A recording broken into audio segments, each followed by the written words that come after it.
नमस्कार दोस्तों, आप सभी का स्वागत है। BHDC 106 क्लास की हम यहाँ पर बात कर रहे हैं। यह है ऑनर्स का सब्जेक्ट कोड हिंदी ऑनर्स में, जिसमें हम बात करेंगे काव्य शास्त्र की, भारतीय काव्य शास्त्र। सबसे पहले तो हम ये समझेंगे कि काव्य शास्त्र क्या होता है, उसके बाद धीरे धीरे कॉन्सेप्ट्स को लेकर हम आगे चलेंगे।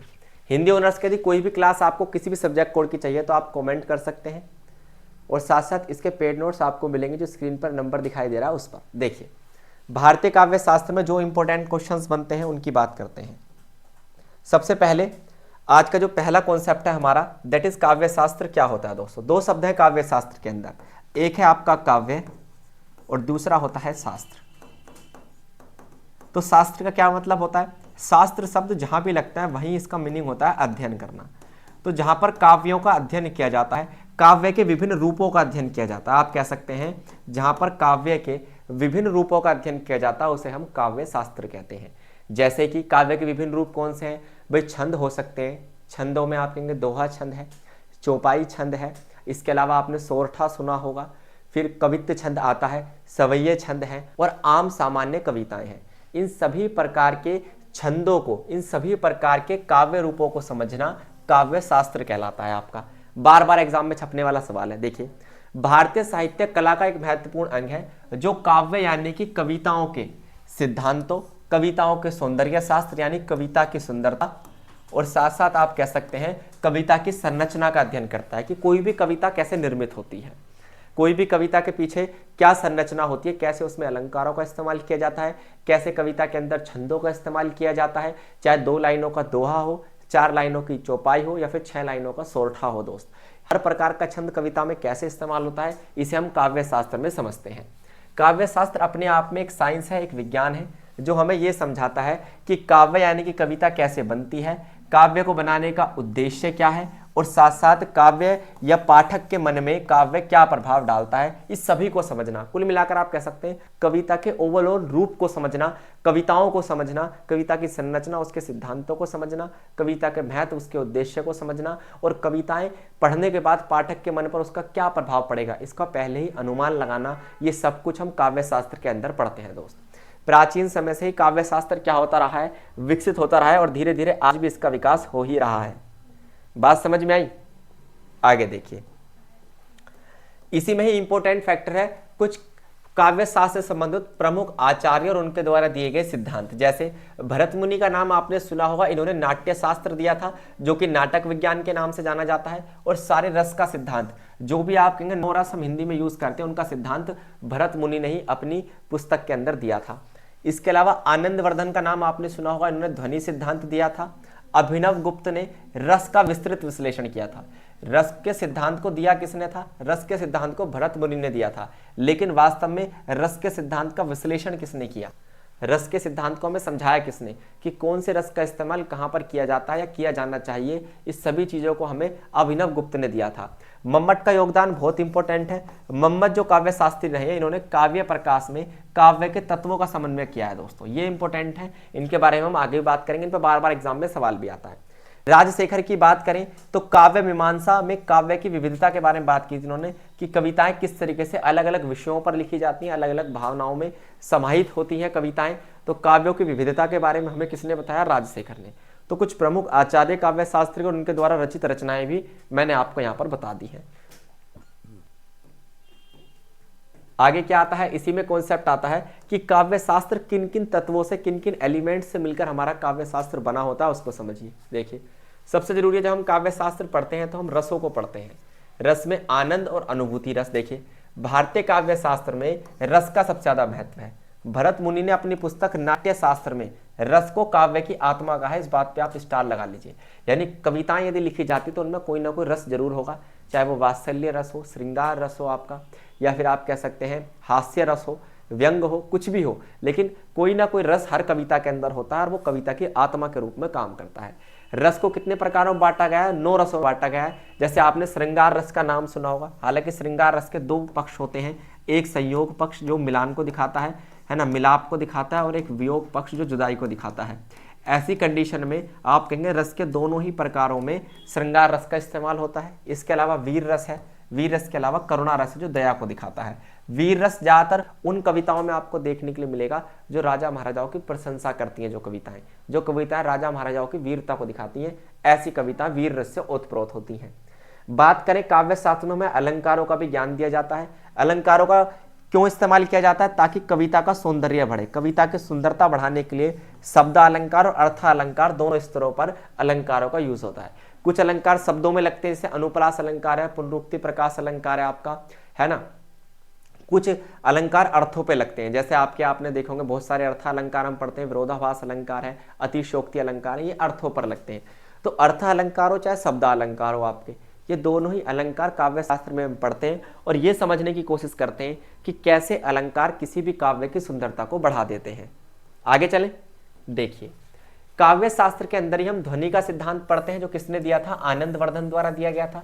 इसमें बताया जाता है कि काव्य की गहराई उसके ध्वनियों के अर्थ में होती है। क्योंकि देखिए, जब हम कोई काव्य की रचना करते हैं, किसी कविता की रचना करते हैं, तो हम स्पेशली ये ध्यान देते हैं कि उसमें लयबद्धता हो, है ना। क्या ध्यान देते हैं भाई? लयबद्धता। कविता की रचना ही तब हो सकती है जब कविता क्या हो, ज्यादा से ज्यादा लयबद्ध हो, है ना। लयबद्ध हो या फिर कविता के अंदर क्या होनी चाहिए? कोई ना कोई ताल होनी बहुत ज्यादा जरूरी है। अब ये ताल बनती किसके कारण है? ये ताल बनती है दोस्तों ध्वनियों के कारण। ध्वनियां जितनी तरीके से लगाई जाएंगी उतनी ही क्या बनेगी? ध्वनियों के माध्यम से ताल क्रिएट होगी किसी भी काव्य में। काव्य में वक्रता और अप्रत्यक्षता का महत्व काव्य को क्या करता है? और भी आकर्षक बनाता है ना। इसे कहते हैं शैली की विशिष्टता, वक्रोकृति। और काव्य में हम रीति को भी समझते हैं। रीति का मतलब होता है काव्य को लिखने का तरीका। जिस काव्य को किसी न किसी रीति से लिखा जाता है उसे रीतिकालीन काव्य कहते हैं, और जिस काव्य को बिना रीति के लिखा जाता है, किसी विशेष ढंग के बिना लिखा जाता है, किसी विशेष शैली के बिना लिखा जाता है, उसे हम रीति मुक्त काव्य कहते हैं। तो याद रखिए, रीति को भी काव्य की आत्मा बताया है, लेकिन किसने? आचार्य वामन ने। ठीक है, जिस प्रकार भरत मुनि ने 9 रसों को काव्य की आत्मा कहा, उसी प्रकार आचार्य वामन ने काव्य की आत्मा किसको बताया? रीति को, शैली को, लेखन के ढंग को। बात समझ में आई? इन सभी चीजों को, ये क्या है? काव्य के तत्व हैं। इन सभी काव्य के तत्वों को हमें कहां पर पढ़ाया जाता है? काव्य शास्त्र के अंदर। और काव्य शास्त्र हमें कविताओं का स्वरूप समझाता है। यहां तक का कॉन्सेप्ट क्लियर है? चलिए, तो ये एक महत्वपूर्ण कॉन्सेप्ट था कि काव्य शास्त्र क्या होता है। दूसरे, हम महत्वपूर्ण काव्य शास्त्र को 2 हिस्सों में हम यहाँ पर बांटेंगे, ध्यान से समझना। यहाँ पर हम काव्य शास्त्र को 2 हिस्सों में बांटेंगे। वो 2 हिस्से कौन से हैं आपके?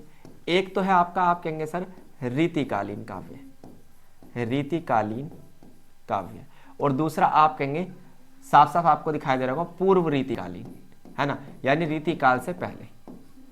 पूर्व रीतिकालीन काव्य कौन सा होगा? जो रीतिकाल से पहले काव्य रहा है। अभी रीतिकाल और रीतिकालीन का क्या मतलब है भाई? रीतिकाल का मतलब है दोस्तों जहां पर लिखने की कोई विशेष शैली इस्तेमाल की जाती है, उसे रीतिकालीन काव्य कहते हैं। और इस रीतिकाल से पहले के समय को क्या कहते हैं? पूर्व रीतिकाल। इन दोनों में काव्य की विशेषता एग्जामिनर बार बार पूछता है कि काव्य शास्त्र की विशेषता रीतिकाल में बताइए और काव्य शास्त्र की विशेषता पूर्व रीतिकाल में बताइए। देखो समझो कैसे।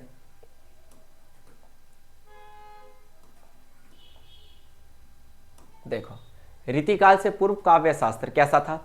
रीतिकाल से पहले भक्ति काल होता था और आदिकाल होता था हिंदी साहित्य का। और आपको पता है भक्ति काल में जितने भी आप कहेंगे काव्य लिखा गया वो धार्मिक काव्य था। धर्म के प्रचार प्रसार के लिए, धर्म से जुड़ी जागरूकता फैलाने के लिए कविताएं लिखी जाती थी। तो धार्मिक काव्य सबसे ज्यादा लिखा गया है भक्ति काल में, और रीतिकाल भी आप इसे कह सकते हैं। मुख्य विशेषता क्या है? रीतिकाल से पूर्व की बात हम कर रहे हैं तो पहली विशेषता है धार्मिक और आध्यात्मिक परिवर्ती। मतलब रीतिकाल से पहले जो भी कविताएं लिखी गई उनमें भक्ति के बारे में, धर्म के बारे में और ईश्वर की महिमा के बारे में ही वर्णन किया गया। यानी कुल मिलाकर आप कहेंगे ऐसी कविता जो भजन जैसा साउंड करती हैं, जो किसी ईश्वर के प्रति प्रेम और आप कहेंगे एक तरीके से श्रद्धा को दिखाती हैं। भाव प्रधानता, रीतिकाल से पहले जितनी भी कविताएं लिखी गई उनमें रस और भाव को प्रबल माना गया। ठीक है, और स्पेशली कौन सा आप कहेंगे? श्रृंगार रस और भक्ति रस का इस्तेमाल सबसे ज्यादा हुआ। स्पेशली तो आप कहेंगे सर भक्ति रस का इस्तेमाल सबसे ज्यादा हुआ, क्योंकि रीतिकाल से पहले भक्ति काल ही होता था। और भक्ति काल में जितनी भी कविताएं लिखी गई वो देवी देवताओं के प्रति भक्ति को दिखाने के लिए ही लिखी गई थी। इसलिए भक्ति काल में भक्ति रस का इस्तेमाल सबसे ज्यादा किया गया था। बताओ दोस्त, डन? देखिए, इस सब्जेक्ट कोड की या किसी भी सब्जेक्ट कोड की यदि आपको फ्री पीडीएफ चाहिए है ना दोस्त, तो फ्री पीडीएफ आपको हमारे टेलीग्राम चैनल पर मिल जाएगी। ठीक है, लेकिन यदि आपको पेड नोट्स चाहिए किसी भी सब्जेक्ट के पेड नोट्स, तो पेड नोट्स के लिए आपको जो व्हाट्सएप नंबर स्क्रीन पर दिखाई दे रहा है, चल रहा है, यहाँ पर आप क्या कर सकते हैं? कॉन्टैक्ट कर सकते हैं। ठीक है, चलिए तो देखिए रीति काल से पहले के समय में अलंकार और भाषा का बहुत सरल प्रयोग होता था। हालांकि अलंकार बहुत ना के बराबर इस्तेमाल किए जाते थे। काव्य की रचना ब्रज भाषा में, अवधि भाषा में या फिर खड़ी बोली में होती थी। मतलब क्या है, जब तक रीतिकाल स्टार्ट नहीं होता तो काव्य शास्त्र तो तब भी था, कविताएं तो तब भी लिखी जा रही थी, लेकिन अलंकारों का इस्तेमाल और रसों का इस्तेमाल बहुत कम किया जा रहा था उस समय, क्योंकि वो रीतिकाल से पहले की बात है। उस समय यदि इनका इस्तेमाल किया भी जा रहा था तो कविताओं की रचना या तो ब्रज भाषा में की जा रही थी, अवधि में या फिर खड़ी बोली में, इन्हीं में ही कविताओं की रचना की जा रही थी। सामाजिक और नैतिक सिद्धांत दोस्त, मैंने आपको कितनी बार कहा है कि ये रीतिकाल से पहले का समय है और स्पेशली यहाँ पर भक्ति का प्रचार प्रसार किया जा रहा था, तो लोगों को सामाजिक और नैतिक मार्गदर्शन दिया जाता था। और काव्य शास्त्र के सिद्धांत क्या थे दोस्त, उस समय आप कहेंगे काव्य शास्त्र के ग्रंथ बहुत कम लिखे गए थे। रीतिकाल से पहले के समय में आपको बहुत कम कविताएं और बहुत कम काव्य ग्रंथ देखने के लिए मिलेंगे। बात समझ में आई दोस्तों। इसलिए यहाँ पर आप कहेंगे दोस्तों रस, ध्वनि और अलंकारों का इस्तेमाल भी बहुत ना के बराबर होता था, बहुत सीमित इनका प्रयोग किया जाता था। लेकिन अब जिस काल की हम बात करेंगे उसमें ये सभी चीजें ज्यादा देखने के लिए मिलेंगी। अब कौन सा काल आता है फिर आता है आपका रीतिकाल। रीतिकाल मतलब किसी न किसी शैली से, किसी न किसी ढंग से लिखा जाना। मतलब यहाँ पर कोई ना कोई शैली, लेखन शैली क्या होगी, विद्यमान होगी। पहले से कोई ना कोई शैली यहाँ पर लेखन की चल रही होगी। देखो रीतिकाल, ये आप देखिए 150 वर्षों के पीरियड को क्या कहा जाता है, आपका रीतिकाल कहा जाता है। ये साहित्य का ऐसा युग है जहां पर श्रृंगारिक काव्य सबसे ज्यादा लिखा गया है। श्रृंगारिक काव्य दोस्तों, है ना, श्रृंगारिक काव्य सबसे ज्यादा इसी काल में आपका लिखा गया। काव्य शास्त्र का उद्देश्य यहाँ पर सुंदरता और कलात्मक दिखाना था। मतलब रीति काल के अंदर जो भी काव्य लिखा गया सिर्फ उसका एक ही उद्देश्य था, बहुत सौंदर्यपूर्ण लिखना, और आप कहेंगे किसी न किसी विशेष शैली ढंग से, किसी न किसी रीति को फॉलो करके क्या करना है, लिखना है। सबसे ज्यादा इस काल में कौन सा रस रहा आपका, आप कहेंगे सर सबसे ज्यादा इस काल में श्रृंगार रस का दबदबा रहा। कौन से रस का, श्रृंगार रस का। बात समझ में आई। श्रृंगार रस में विशेषकर आप कहेंगे संयोग पक्ष और वियोग पक्ष। देखो जिस कविता के अंदर मान लीजिए दो प्रेमी है, किसी कविता के अंदर दो प्रेमी आपस में मिल रहे हैं तो वो संयोग पक्ष की कविता हो जाएगी। यदि दो प्रेमी आपस में बिछड़ रहे हैं तो वो वियोग पक्ष की हो जाएगी। लेकिन ये दोनों ही पक्ष इंपोर्टेंट होते हैं कविता के अंदर, और दोनों ही पक्ष श्रृंगार रस के पक्ष हैं। दोनों का इस्तेमाल रीतिकाल में किया जाता था। ठीक है, स्पेशली इस समय रीतिकाल में जो भी आप कहेंगे कविता लिखी गई, नायक नायिका के ऊपर ही लिखी गई, एक हीरो एक हीरोइन वाला सिस्टम। अलंकारवाद, इस काल के अंदर आप कहेंगे अलंकारों का बहुत ज्यादा इस्तेमाल हुआ। रीतिकाल से पहले के समय में अलंकार इतने इस्तेमाल नहीं किए जाते थे, लेकिन रीतिकाल में अलंकार जैसे कि अनुप्रास, रूपक, आपका उपमा, जितने भी अलंकार हैं, चाहे वो शब्द अलंकार हो चाहे आपके अर्थ अलंकार हो, सभी का इस्तेमाल बहुत ज्यादा किया जाने लगा था। रीतिकाल का महत्व क्या दोस्तों, क्योंकि यहाँ पर किसी न किसी रीति, यहाँ पर कवि जो था किसी न किसी रीति से, किसी न किसी शैली से और काव्य विधान में लिखता था। यहाँ पर आप कहेंगे रीति सिद्धांत का प्रभाव था। रीति सिद्धांत मतलब किसी न किसी तरीके से आपको लिखना है, चाहे आप नायिका भेद लिख रहे हो, प्रेम की अवस्थाएं लिख रहे हो या फिर श्रृंगार रस का इस्तेमाल कर रहे हो, सभी रीतिकाल की विशेषता मानी जाती है, किसी न किसी शैली या ढंग से लिखना। काव्य शास्त्र पर ग्रंथ रचना, देखिए कौन कौन से ग्रंथ हैं, जैसे आचार्य केशव दास का कवि प्रिया, है ना, बिहारी के दोहों में आपने काव्य शास्त्रीय आप कहेंगे क्या देखा, सुंदरता देखिए। आचार्य भिखारी दास का रस सार संग्रह दोस्त, ये सभी आप देखेंगे ये सभी रीतिकालीन कवि हुए हैं, और ये जो मैंने इधर लिखी है ये तीनों, ये उनकी रचनाएं रही हैं। बात समझ में आई रीतिकाल की खास बात।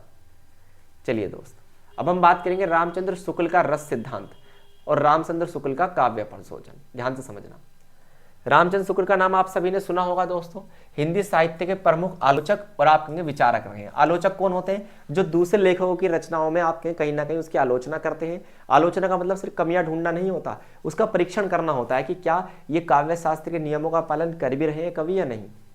तो देखिए इन्होंने एक तो रस सिद्धांत दिया था दोस्तों और एक अपना काव्य प्रयोजन दिया था। दोनों ही कॉन्सेप्ट इंपॉर्टेंट है। इन दोनों में से एक क्वेश्चन एग्जाम में 100% आता है, या तो इनका रस सिद्धांत पूछा जाता है या फिर काव्य प्रयोजन। देखो शुक्ल जी ने भरत मुनि, आनंदवर्धन और अभिनव गुप्त जैसे जितने भी आचार्य हुए उन सभी को क्या किया दोस्तों, आधुनिक संदर्भ में समझा। यानी जो ये महान आचार्य कहना चाहते थे उन्हीं की बातों को सरल करके आधुनिक वे में समझाने की कोशिश उन्होंने की अपने रस सिद्धांत में। अब देखिए इनका रस सिद्धांत क्या था। शुक्ल जी ने रस को मनुष्य के मनोभावों का प्रतीक माना, यानी रस के माध्यम से हम अपने भावों को क्या कर सकते हैं, सामने वाले तक पहुंचा सकते हैं।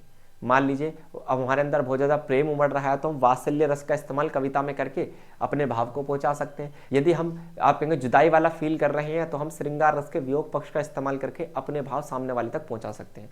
तो शुक्ल जी का ये कहना था कि रसों का इस्तेमाल करके अपनी भावनाओं का संचार किया जा सकता है, अपनी भावनाओं को दूसरों तक पहुंचाया जा सकता है। दूसरा उन्होंने कहा कि यदि किसी भी कविता में कोई रस होगा तो पाठक के मन में जो अनुभव और जो भावनात्मक प्रतिक्रियाएं पैदा होंगी दोस्त, ये उस कविता के कारण नहीं होंगी। मान लीजिए आपने कोई कविता लिखी, उसमें कोई रस डाला है, तो उससे क्या होगा, पढ़ने वाले के मन में बहुत कुछ भावनाएं पैदा हो सकती हैं। पाठक क्या कर सकता है, काव्य के भावों को आत्मसात कर सकता है। भाई अगर हम उसे प्रेम की कविताएं पढ़ाएंगे तो हो सकता है वो अपने जीवन में भी प्रेम के अनुभव क्या करने लगे, फील करने लगे एक तरीके से। तो ये था इनका रस सिद्धांत, जिसमें उन्होंने कहा कि रस जो है सिर्फ भावनाओं का संचार है, हमें कविताओं के अंदर भावनाएं डालनी चाहिए जिससे पाठक भी उन चीजों को आत्मसात कर ले, उन रसों को अपना ले। बात समझ में आई? चलिए दोस्त आगे चलें। देखिए रामचंद्र शुक्ल का काव्य प्रयोजन क्या था। फिर काव्य प्रयोजन का मतलब क्या है, काव्य को लेकर उनका क्या दृष्टिकोण था। उन्होंने कहा काव्य केवल मनोरंजन करने का तरीका नहीं है कि कविताएं लिखी, पढ़ी गई, सुनी गई और आपने मनोरंजन किया, कोई शायरी नहीं है। क्योंकि कविता का उद्देश्य होता है मनुष्य के जीवन में सकारात्मक बदलाव लेके आना। कुछ नया इन्होंने बताया। इन्होंने कहा काव्य का उद्देश्य है व्यक्ति के अंदर चेंज आए, सकारात्मक बदलाव आए। यदि आ पा रहे हैं तो काव्य प्रयोजन पूरा हो रहा है, वरना नहीं हो रहा है। आगे देखिए काव्य का उद्देश्य क्या होता है। इन्होंने कहा कविताओं का उद्देश्य है पाठक के नैतिक और सामाजिक उत्थान करना, साथ साथ उसे उच्च मूल्य और आदर्श सिखाना, उसके अंदर सहानुभूति, दया, प्रेम और वीरता लेके आना। यानी काव्य का उद्देश्य वो नहीं है जो हम आप लोग समझते हैं, कविता लिखी गई भावनाओं को व्यक्त करने के लिए, पढ़ी गई मनोरंजन के लिए, नहीं। कविता को पढ़े भी किस उद्देश्य से हम, ताकि हम प्रेरित हो सकें, हमें हमारा सामाजिक उत्थान हो सके, हमें कुछ व्यक्तिगत गुण वहां से मिल सके। शुक्ल जी का यह भी कहना था कि काव्य यानी कविताएं पाठक को क्या करती हैं, भावनात्मक तनाव को कम करती हैं। यानी व्यक्ति कोई स्ट्रेस में है, कुछ आप कहेंगे मानसिक शांति उसके अंदर नहीं है, तो उसको आप कहेंगे पीस कौन देगा, माइंड की शांति और माइंड की पीस कौन देगा, उसको कहीं ना कहीं काव्य शास्त्र ही देगा और कहीं ना कहीं कविताएं ही देंगी। बात समझ में आई। और काव्य के इसी गुण को उन्होंने मन की शुद्धि कहा है। जब कविताएं हमारे मन को क्या करती हैं, आप कहेंगे सर जब कविता हमारे मन को शांत करती हैं, हमारा मन सकारात्मक दृष्टिकोण में मोड़ देती हैं, तो यही क्या करता है, कहीं ना कहीं काव्य शास्त्र का मन शुद्धि सिद्धांत कहलाता है। मन को सुंदर करती है, मन के अंदर सकारात्मक और शांतिपूर्ण माहौल पैदा करती है। यही है काव्य शास्त्र का प्रयोजन। ठीक है दोस्त, तो उम्मीद है आपको बेहतरीन कॉन्सेप्ट समझ में आए होंगे। आज के लिए केवल इतना ही, फिर मिलेंगे एक ऐसी क्लास के साथ। धन्यवाद।